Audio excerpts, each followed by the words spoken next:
Hello दोस्तों, नमस्कार। मैं पूजा पांडे अपने चैनल में आप लोगों का बहुत बहुत स्वागत करती हूँ। आप लोग कैसे हैं, कमेंट बॉक्स में जरूर बताइएगा। तो आज की वीडियो में हम जानेंगे 16 सोमवार का व्रत कब से शुरू करना चाहिए।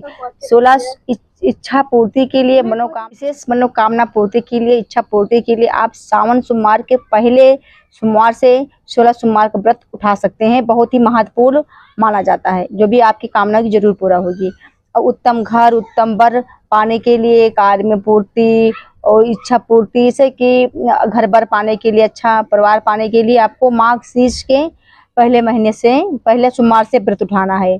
और रोग मुक्ति के लिए आपको बैसाख के पहले सोमवार से व्रत उठाना है, 16 सोमवार का। तो ये 3 महीना बहुत ही उत्तम माना जाता है 16 सोमवार के लिए। अगर आप इन तीनों महीने में इन मनोकामना पूर्ति के लिए, जैसे हमने कहा उत्तम घर भर के लिए, रोग मुक्ति के लिए, आप तीनों महीने में अगर 16 सोमवार का व्रत शुरू करती हैं तो आपकी जो भी कामना होगी जरूर पूरा होगी।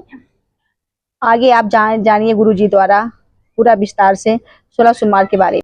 सुगंधा कह रही है, बाबा आपके नेत्र खुले हैं, आपके नेत्र खुले हैं बाबा, आप मुझे बताएं मैं कौन से महीने से 16 सोमवार के व्रत प्रारंभ करूं, उसका विधान क्या है, क्या विधान। कहा भगवान वर्णन करे, ऋषियों ने कहा सुनो सुगंधा,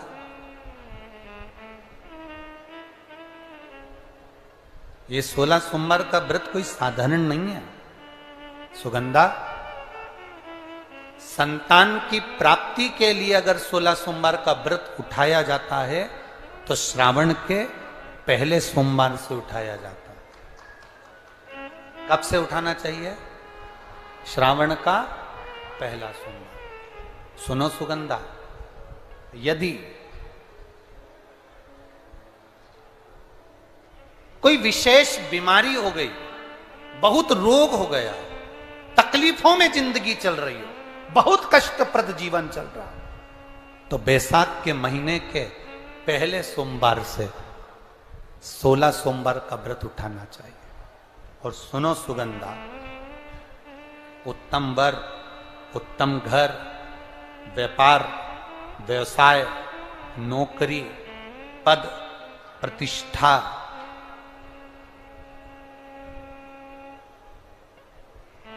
के लिए अगर हमें व्रत करना है तो मार्गशीर्ष मास का पहला सोमवार से इस व्रत को प्रारंभ कर देना चाहिए।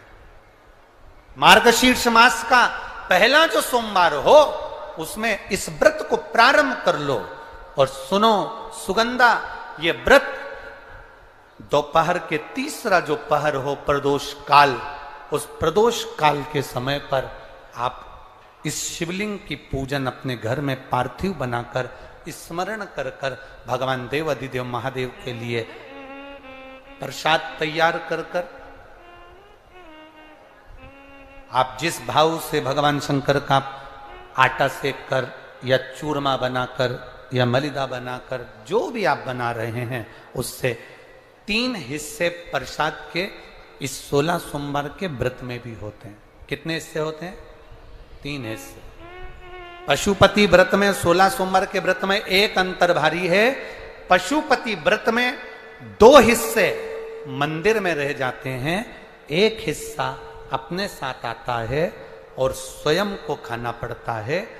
पर 16 सोमवार के व्रत में यह भाव है, एक हिस्सा भोलेनाथ का रहता है, दूसरा हिस्सा भक्तों के लिए, शिव भक्तों के लिए रहता है, और तीसरा हिस्सा आपके लिए रहता है। यदि पूरा ना पा सकें तो दूसरे को भी आपके हिस्से का प्रसाद दे सकते हैं, प्रदान कर सकते हैं।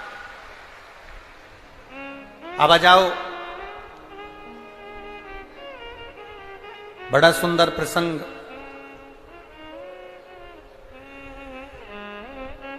नरसिंह पुराण का आता है। एक बड़ा सुंदर प्रसंग आया। 16 सोमवार के प्रसाद को कई माताएं जब 16 सोमवार का उद्यापन करती हैं, 16 जोड़े आमंत्रित करती हैं और 16 जोड़ों को घर में बुलाकर जब भोजन कराती हैं, तो वो 16 जोड़े जो भोजन करने वाले होते हैं या 16 सोमवार के उद्यापन हम तो आपसे यहां तक कहेंगे कि 16 सोमवार का उद्यापन अगर किसी के यहाँ मोहल्ले में, कॉलोनी में, घर में किसी के यहाँ हो रहा हो तो उसके यहाँ आप भोजन भंडारा खाने के लिए जाओ चाहे मत जाओ, पर 16 सोमवार का अगर प्रसाद का उद्यापन का अगर प्रसाद मिल जाए तो दोनों हथेलियां फैलाकर श्री शिवाय नमस्तुभ्यम कहकर, ओम नमः शिवाय बोलकर, नमः शिवाय बोलकर अपनी कामना कर कर, किसी के अगर उद्यापन हुआ हो दोनों हथेलियां फैलाकर उससे थोड़ा सा प्रसाद मांगकर उसी के दरवाजे पर खाकर आ जाइए, आपकी जिंदगी को सुख का अनुभव हो जाए। तो कोई पूछे ये कथा कहां से ली तो आप बता देना नरसिंह पुराण में यह वर्णन आता। कौन से पुराण में है? नरसिंह पुराण में वर्णन आया कि एक बहुरोमा नाम का एक दैत्य था, एक असुर बहुरोमा।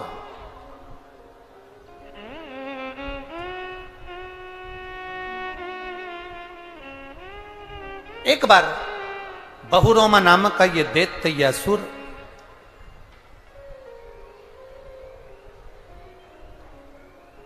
मार्ग से निकल कर जा रहा था और किसी एक ऋषिवर ने, एक गुरु ने, एक संत ने उस बहुरोमा दैत्य को देखा। नरसिंह पुराण का चरित्र। कोई आपसे पूछे कि 16 सोमवार के व्रत का प्रसाद का महत्व क्या है, क्या महत्व?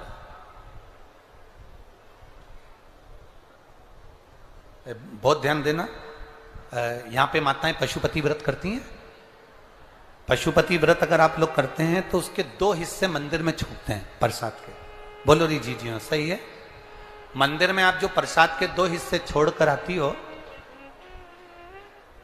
बहुत सारी माताएं व्रत करती है और वहां प्रसाद के हिस्से रखे रहते हैं।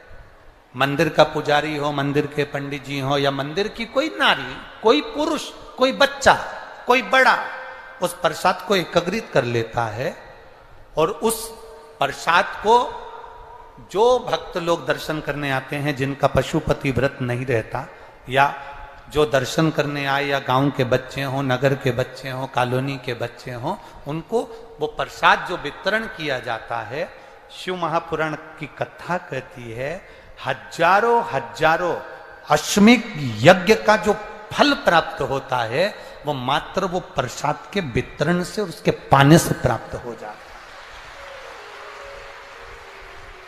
आप लोगों में से कोई माता ने करा कभी ऐसा?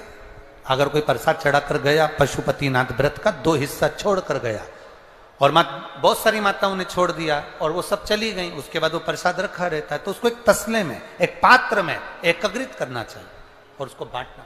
हजारों अश्वमेध यज्ञ के फल के बराबर वो पुण्यता पशुपतिनाथ के व्रत को वितरण करने की, उसको पाने की।